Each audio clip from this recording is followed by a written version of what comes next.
So I did the journey for soothing social anxiety and activating authentic connection. And there's just a lot to say about this. I could teach class after class on relating to other humans.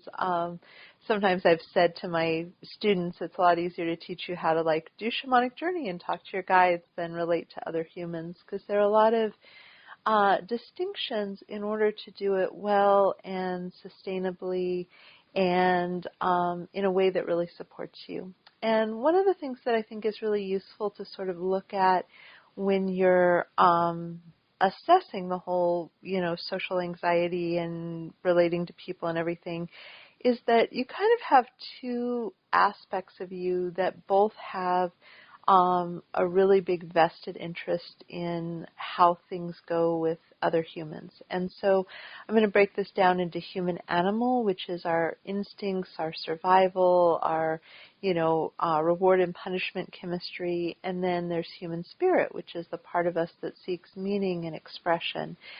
In fact, we could say that each of the chakras has a different kind of thing that it's wanting out of connection. And when we start to get a lot of chakras that can participate and move with another person, and we don't really have any deal breakers. It might not be that every chakra is super excited, because I can have somebody who I have a huge heart connection with, but maybe not like an intellectual connection, or vice versa. But not every chakra has to be stimulated, but it's really good if there isn't a deal breaker for any chakra. So you don't want to be with someone who you feel really inspired by, but you also feel unsafe with. That kind of lacks sustainability, and things get really expensive when we have to go against a part of us that's not working. At the same time, we as humans can get really wacky about relating to people, and it's really good to clean that up. So my guides had a lot to say. I was doing the work really systematically, and then I knew I'd be doing the journey report, and they're like, oh, you should talk about this, and you should talk about that. So there are a lot of different layers and levels. And if you want to sort of look at working with the chakras, obviously we can get really sophisticated and look at how each of the chakras lines up. But one of the things to really pay attention to is the both and of the heart chakra and the solar plexus. So the solar plexus is the chakra or wheel of light or energy center that's really about the thinking mind, our sense of self, what does and doesn't work for us. And our heart chakra just wants to connect, wants to love. And a lot of times these can be in sort of an adversarial relationship. So people can have the strategy of collapsing boundaries to get love, or they can have, putting up with things that aren't okay to not rock the boat, or they can have, the strategy of just being really like, I don't want to get hurt, so, stay over there. And we really want the both and of these chakras collaborating so we have clarity about what works for us and what we're available for, as well as a soft, open heart. We can have discernment and compassion without having to go into a judgment. And a lot of people, the solar plexus could get really hung up on right, wrong, et cetera, and so forth. And that tends to be really detrimental to relating. There's a lot of conversations that go on where someone is talking about another individual, political organization, whatever, that isn't present, and crafting the facts to make it an egregious attack on the morals and the goodness and the fundamental okayness of, the party that's not present. And there's a lot of that, and you may have grown up with that. That being said, if you want to have, successful relating, it's a really poisonous way to interact with people. So there are more elegant approaches. You can be really, really boundaried without being really judgmental. and that's a skill. And one of the things my guides really wanted to drop in is this notion that being good at social interactions is a learnable skill. So people who are less traumatized and naturally extroverted, because there's a lot of reward for that, in terms of, people who get energy from, large groups of people and a lot of stimulation can, have really good social skills. Sometimes they also don't have good social skills. They just don't have a lot of discernment. So they may be not as fun as they think they are. I had a friend who was talking about people who were getting drunk at some of her parties, and the two of them were both, for most of the group, objectively really annoying drunks, and each of them came to her to talk about what an annoying drunk the other person was privately, and she was relating how ironic it was to have these two people who were creating such similar experiences for the rest of the social group, both, be so judgmental about the other person. So I digress, but sometimes the guys drop in little interesting tidbits or pieces for different people, or, just to keep you amused. I don't pretend to know, but moving right along, one of the things, like I said, treating social and just the ability to be successful with other people as a learnable skill, I think is really useful, because it sort of takes you have natural talent and more like, I need some competency in this. You don't have to be the, Miss or Mr. Congeniality, or, the person who knows no strangers. We're not trying to change your personality, but having a sense of competence at, say, 80% of the population, that you could chat pleasantly with them in an elevator if they seem inclined to talk, or give them their space if they didn't, can be really, really useful. And it's sort of a core competency. Again, you don't have to be extraordinary at it, but having that actually can cost you less energy. And part of that is, kind of the right level of being able to move away from an interaction. I know I don't have that experience so much now, but when I was younger, I would have a lot of experiences of, people like kind of rushing toward me when I was out in public, wanting to like tell me their life story, and I had this archetype of the healer, and I was still sort of developing how I move with that in the world, and so people would be really drawn to me, which wasn't the bestest to get cornered in an intense conversation in the grocery line when I was just trying to get groceries. So when we talk about skills of being good with people, it isn't like, oh, suddenly you're going to just be a fount of generosity for anything anybody wants as far as meeting their needs to be seen and heard and known and paid attention to, but more just an ease, and that includes the skill of being able to acknowledge someone and be present and then disengage. And when we're looking at this, I think it's really useful to understand that from a human animal side, being able to have an authentic, pleasant conversation with a cashier or someone you're in an elevator with, to have these moments of shared humanity. A lot of people kind of roll their eyes about talking about the weather, but it's also just this universal shared humanity experience. So I don't necessarily want to talk about the weather for 20 minutes to someone, but it might be part of, just experiencing a moment of connection. And for energetically sensitive people, there can be some trickiness, especially if you've had an overly permeable energy field, to being able to kind of hold your container so you don't get, buffeted or overwhelmed or feel like people can be grabby with your energy. So being very, very boundaried and having competence at managing your energetic sensitivity, I think, is something that is the foundation upon which good social skills rest. Because for me, I was very shy and very socially awkward and very overwhelmed. and managing my energetic sensitivity was the skill set that I onboarded before I could really start to feel like I was onboarding competence in relating to people socially.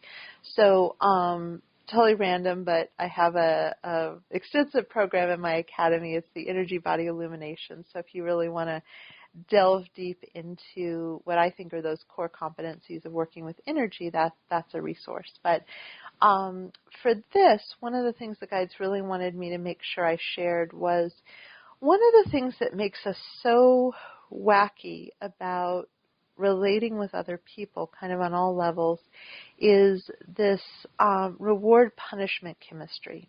So it's an interesting thing. You know, humans absolutely, back in the day, positively need each other to survive. We still do, but we can be a little bit more removed from the infrastructure of community, which has pros and cons. I happen to be somebody who really enjoys my own company and gets a lot of richness out of alone time where I don't have, I find people very stimulating, and I can be very engaged with the people I enjoy, and there isn't anything bad about that, but I also, you know, get a lot out of not having the kind of intensity of people. So if you follow me, you'll know that I do a lot of solo travel because I'm not as present with the land, for example, if I'm being present with a person that I like well enough to go on a trip with. So it's an interesting thing that in the modern era we can have this deep intimacy with self and these experiences of being alone and being in our vibe and our pace and our experience, and everything is right and good with that. But as we get there, and for most of us, some people may have had a different experience, but most of us ended up trapped in the school system where our formative years were spent in a container with a whole bunch of other kids, and that was absolutely non-negotiable and non-optional. So, you know, there's a lot of experience with that. And because how well we got along with the tribe for hunter-gatherer people and even, you know, farming people and all of these, you know, kind of experiences was literally life or death. It was the difference between survival and not surviving.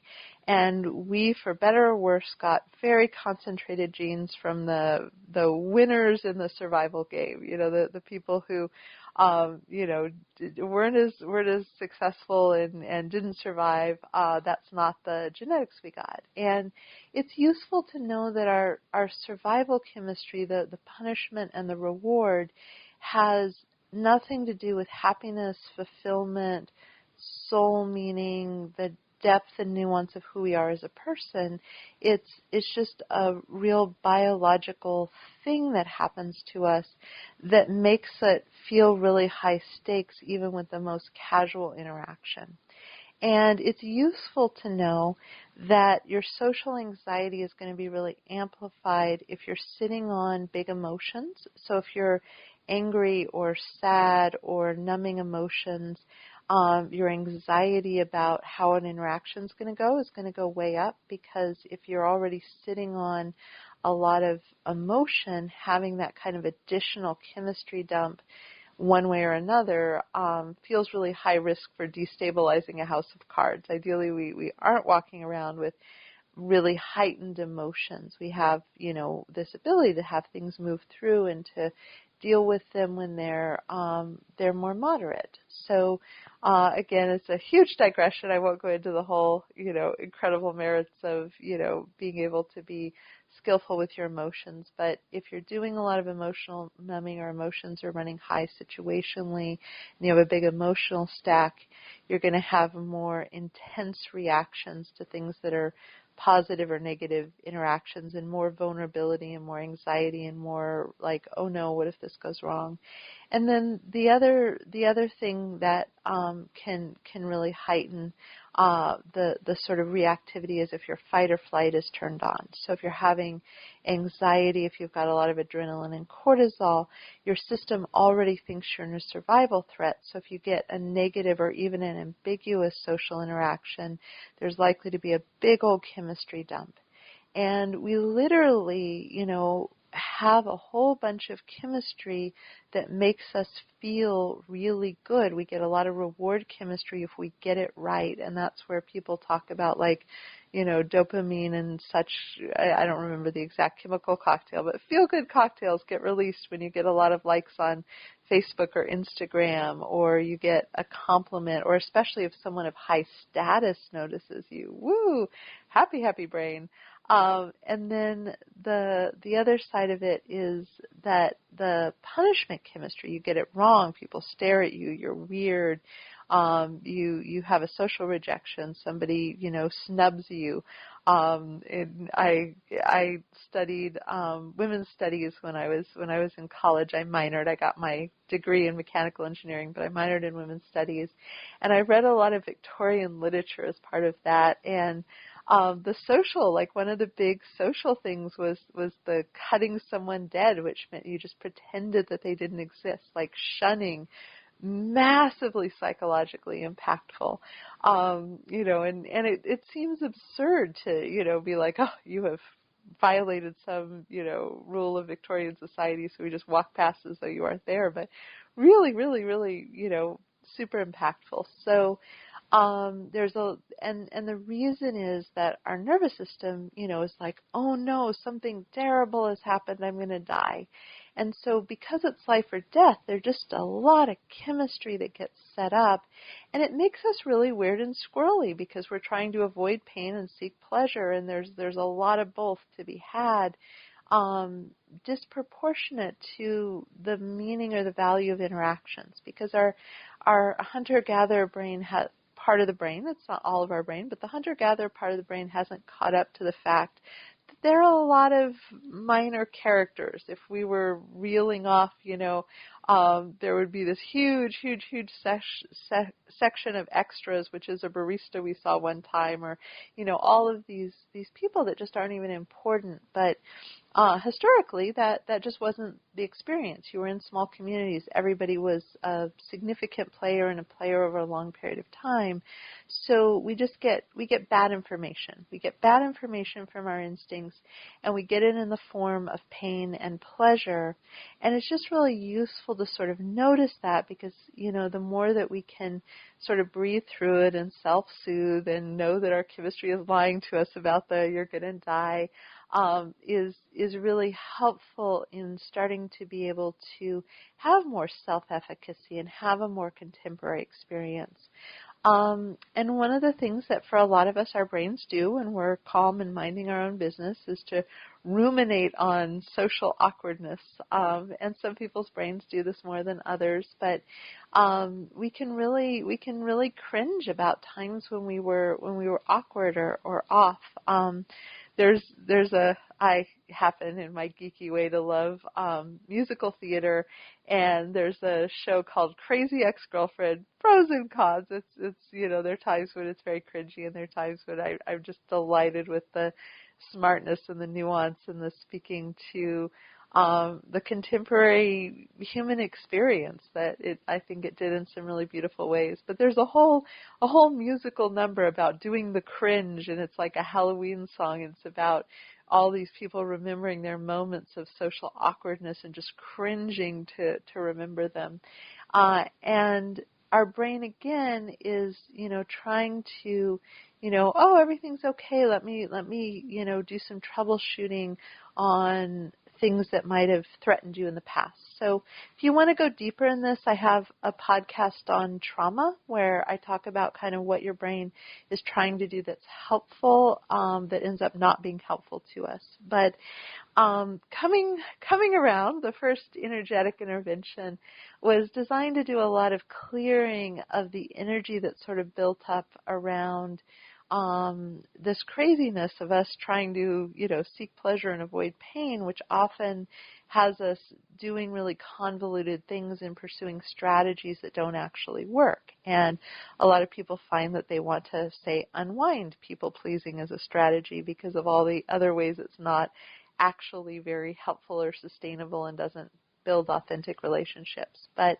so in these moments where all this chemistry happens that your brain tends to go back to, shamanically, I can work with the guides to track that energy along your timeline. And because it was a really big energy at the time, there's a lot of energy when we have these big chemistry dumps. It can end up being something that we, end up, ruminating on again way after the fact. So one of the interventions I really like is just having the guides work to dissipate that energy, to bring it into neutrality. And if you have something that's really stuck, that's giving you difficulties, there are a couple of techniques. And again, if you go to my podcast, I think either the anxiety podcast or the trauma podcast will have much more detail on this. So these are some interventions. I'm just going to mention them briefly.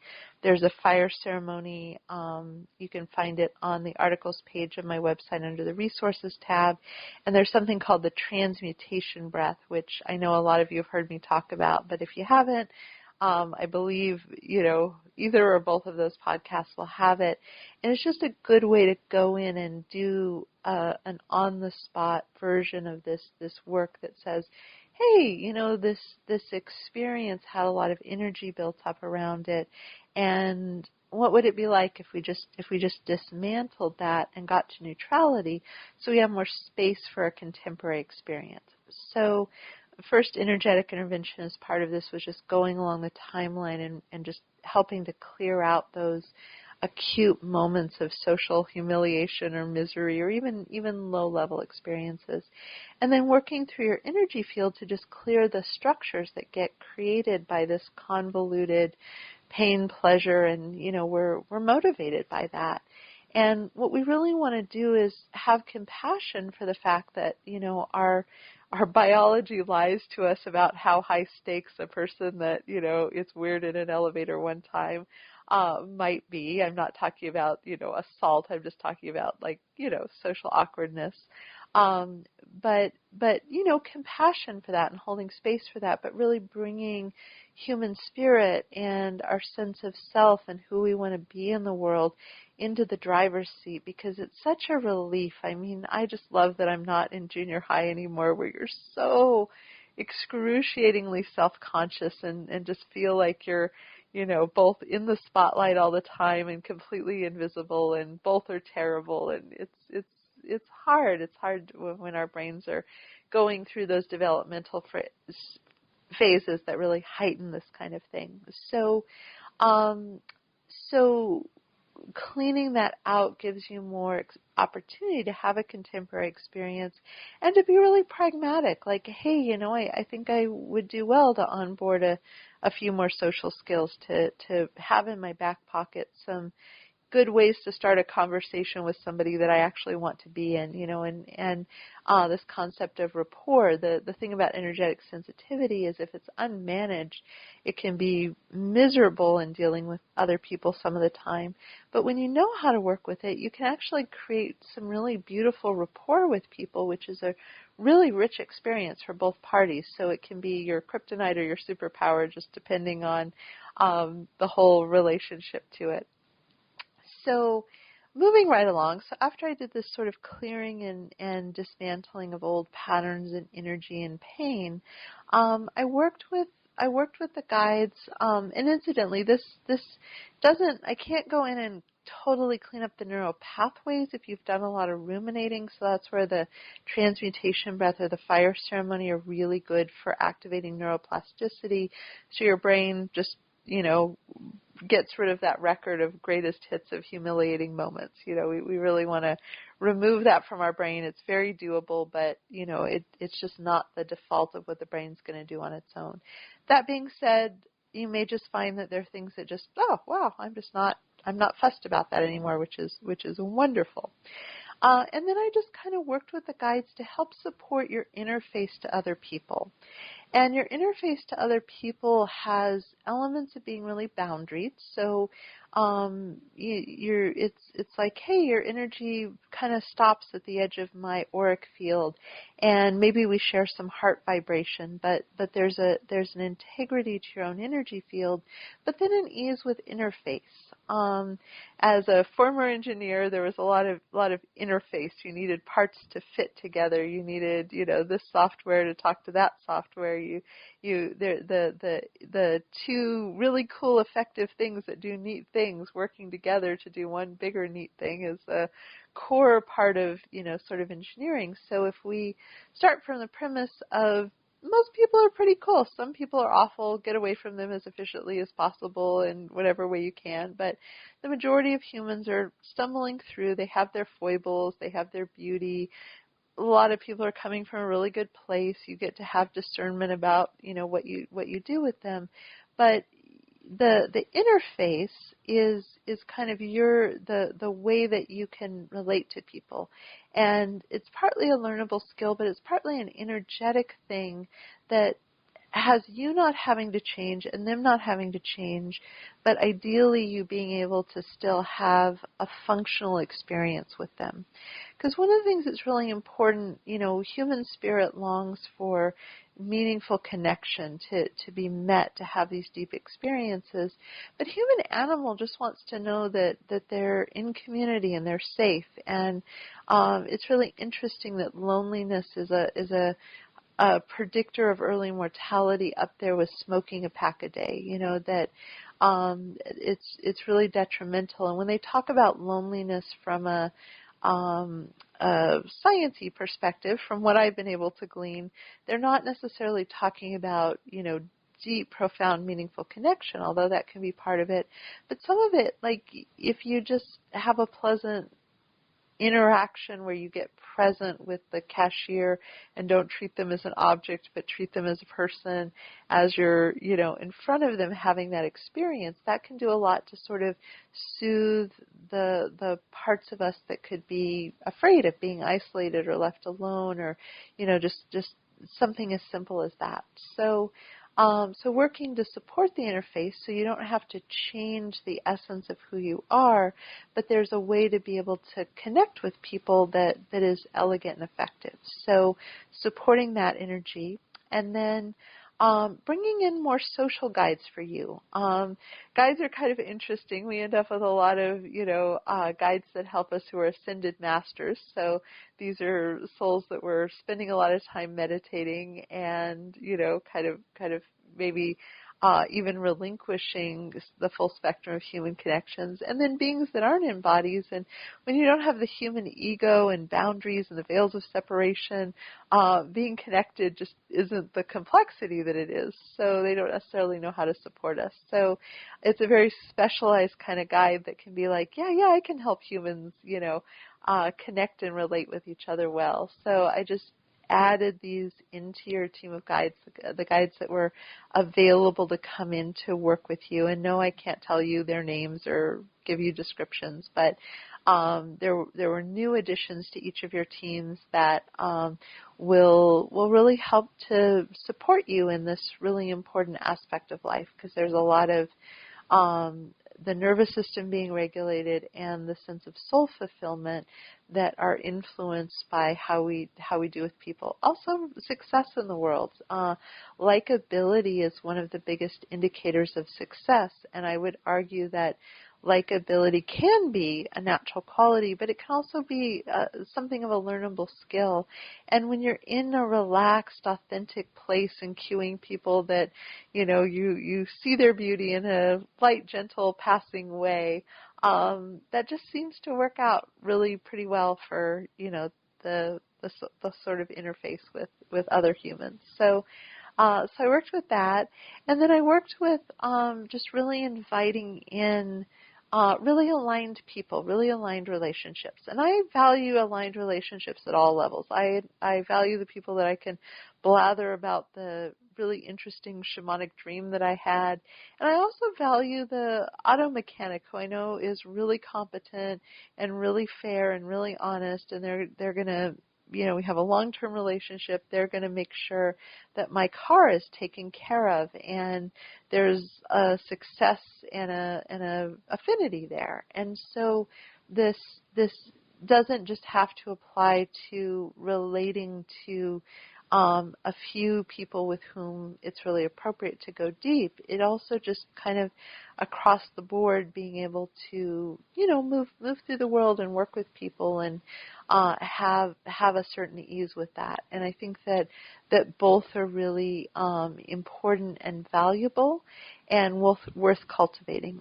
So so basically a series of energetic interventions, clearing old stuff and patterning that's built up, helping you to have a really good interface with other people, calling in new guides to really help you. Everybody got multiple new help you socially relate to people guides, and then sort of activating a law of attraction of just really inviting in aligned humans. That's one of the things that we have an abundance of in the world. We are the population. I feel good about the fact that it looks like it's going to peak and then start to come back down, because the population bomb that my parents grew up with was a terrifying concept of, the world being in rack and ruin. And you may have different perspectives on that, but at the same time, we were at the absolute peak as far as we know about the most souls incarnate on the planet at the same time. So there's a lot of abundance, and there's a lot of incarnation of old souls coming in at this time, because it's really interesting. We're in a time of a lot of change. Now, some of them have ambivalence about the soul choice when they got here. They're like, goodness gracious, the world is loud. And again, that's where the competence with energetic sensitivity is super helpful. But overall, it's kind of like a really big, cool reunion of souls that you may have danced with in other lifetimes, or just have a huge affinity for. You're like, you carry this really cool, obscure archetype, and I do too. How fantastic. Let's go chat about that. Let's go share about that. And the internet having this opportunity to really enjoy connection and travel, it's a source of awe to me how many places I've been able to be on the planet. And I'm not even remotely tired of doing that. I actually have a travel podcast that I'm hoping to move forward with in the not entirely distant future, in addition to my main podcast. But anyway, I just really wanted to share all of this. I know there are a lot of messages. This has been a long recording, but I think that there can be some reframes, like if you don't believe the punishment chemistry. I did something horrible and reprehensible. You were awkward for a minute, and most people have already forgotten about it, or they didn't, because that's something that, they have their own judgment. Again, people who are socially skillful and just really enjoying connections aren't going to be judging other people who are more awkward. And some people can be really deeply, deeply compassionate for other people who are in their social awkwardness. So kind of allowing that, just more pragmatism about the chemistry, and then working to set yourself up where you're not doing a lot of emotional numbing, your fight or flight is calm, and then, it gives you more self-efficacy and movement, because if you're coming from a calm place and there's a little heightening about a social situation to the nervous system, because again, to our biology, it feels like life or death, high stakes, you'll just have more ability to kind of, navigate the river and stay present and respond and, move in a way that's nice for you. And the cool thing about, grown-ups is, we aren't obligated to be at school. There can be really compelling reasons that we would stay at our day job, but even then, if it's not working, we have generally a lot of options and choices and ways that we can move.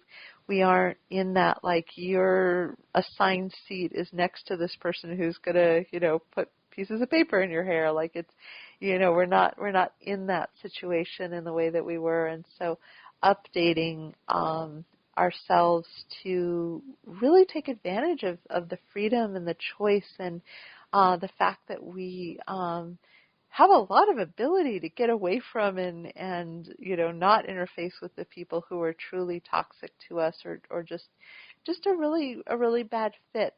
They want to do relating. Like, I don't have anything against people who, like to, spin a tall tale and see how long they can hook someone and have them believe it. But that's probably not anybody, it certainly doesn't describe anybody in my immediate social circle as a frequent way of relating, because I just tend to believe people. I just tend to believe people if I'm in rapport with them, and the notion that they would, misrepresent something doesn't cross my mind for a really long time, even if something sounds really outrageous. And so I can just be like, yeah, that can be a form of humor, and there can be people who totally get a kick out of it, and that's how they relate. And that just wouldn't be a person that I could spend a lot of time with or have a lot of interaction with. Nothing wrong with them, but just, not the right flavor, people whose energy is really big and demonstrative, and they're loud and they're intense, and they're, I can appreciate them from a distance, but I'm probably not going to want to have, sit down and have dinner with them. It's probably going to be, I want somebody who can match energy a little bit better, and if their energy is many steps out from mine and they're not interested in harmonizing, again, nothing wrong with them, nothing bad. I might enjoy watching them across the room at a party, but I'm not going to try to, go deep one-on-one with them. So anyway, thank you all so much for being part of this. I really love getting to share this work.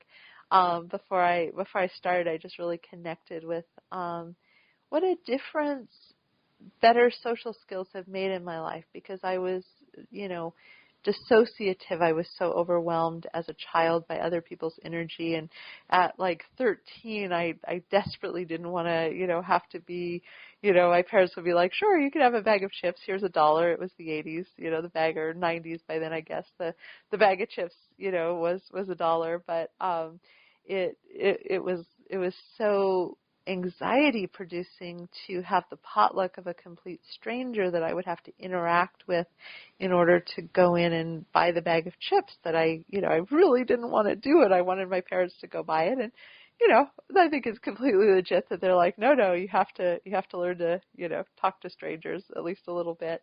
But that intensity of how stressful and scary and painful and confusing all of that was, because I was really slow on the uptake of social cues as a result of all of this. And then, being on a journey where, my longing to connect with people drove me to, really, really consider, very engineer-like, well, I keep having the same results with a lot of people. It's probably not them. It's probably me. How do I, adjust and get more skillful? And I have a lot of success with other humans, even though a lot of the time I really do enjoy my own company, but I still feel very connected. And if I'm not around other people, it's not a fear response. It's an ease and a flow response. So I just really connected with how much of a difference that's made in quality of life, and how much I really want that for all of us, and some of you may be like, even better with other people than I am, and others of you may, have a lot of fear and anxiety and struggle, but just really wanting to invite the guides in to share the energetic interventions and the support to help make a shift in this area. So, as always, I hope this is really supportive. If you're still listening, thank you so much for hanging with me as I, did the data dump from all the guides. And coming up in September, I have a program I really like. It has a lot of individual shamanic healing as well as some group journeys, and it's up-level your mental and emotional health in 30 days. So it'll be in September, and if you're feeling like you're like, hey, I think I'm ready to have some deep energy moved on my behalf, especially if this felt effective, and it's in your budget, I would love to have you join me.